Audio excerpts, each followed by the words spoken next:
Hello students, welcome to today's video lesson. Let us discuss simple, compound and complex sentences and the reordering of sentences in this video. Of course, you already know all about sentences. You have used them a million times in your speech and writing. To revise, let us quickly go over the definition of a sentence. A sentence is a cluster of words or phrases joined together to convey complete sense, having two main parts, the subject and the predicate. If we want to classify sentences by their structure, then they are of three types: simple, compound, and complex. Let us look at these sentences on the screen. Simple sentence: the old man died of pneumonia. Compound sentence: she never heard the noise and she never suspected anything. Complex sentence: when the day broke, we packed our bags and left. A simple sentence expresses a single complete thought with usually one or more subjects and one verb or subject and one or more verbs. It has a single subject-verb relationship. For example, we walked along the road, turned left and reached their house in 10 minutes. Or, the train was late.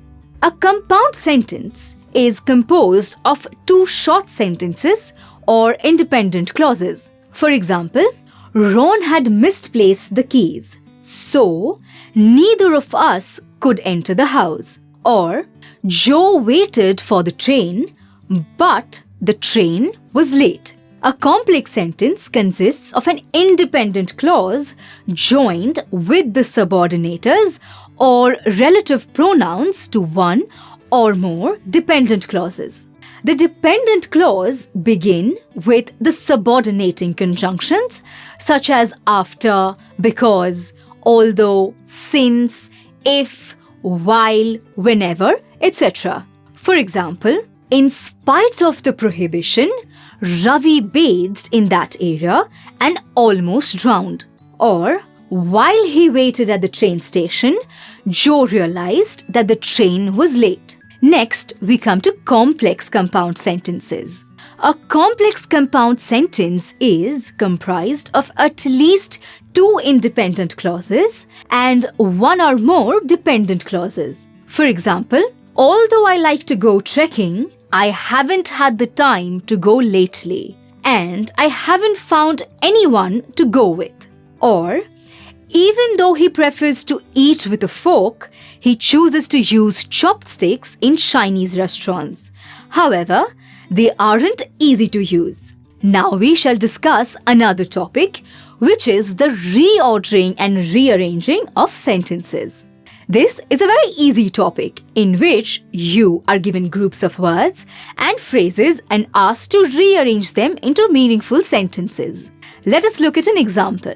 The sandalwood comes, oil, tree, the sandal of Mysore, from. Keeping in mind that a sentence follows the grammatical form where we first have the subject followed by the verb and the object. So the sentence on rearranging according to the above rule becomes: the sandal oil comes from the sandalwood tree of Mysore. In this sentence, the subject is the sandal oil, followed by the verb comes and the object or rest of the sentence from the sandalwood tree of Mysore. Let us go through some more examples. Elephant, land animal, largest, is, today, the. On rearranging according to the basic grammatical rule, we get elephant is the largest land animal today. Let's have another example. For many, on, relied, dogs, people have, generations. Now, this sentence can be rearranged in two ways. For many generations, people have relied on dogs, or people have relied on dogs for many generations. Next, have, life, in, easy, those, did not, very, days, a king. This when rearranged becomes: a king did not have a very easy life in those days. Next, is a ice cream, that tough business. Selling, he feels. On rearranging, we get the right sentence as he feels that ice cream selling is a tough business. Next, Black Beauty of the end written towards life her was. On rearranging, we get Black Beauty was written towards the end of her life. With that, we come to the end of today's video lesson. We hope you have understood the two topics discussed today. For further revision, feel free to go through our exercise and note files. See you soon in our later videos.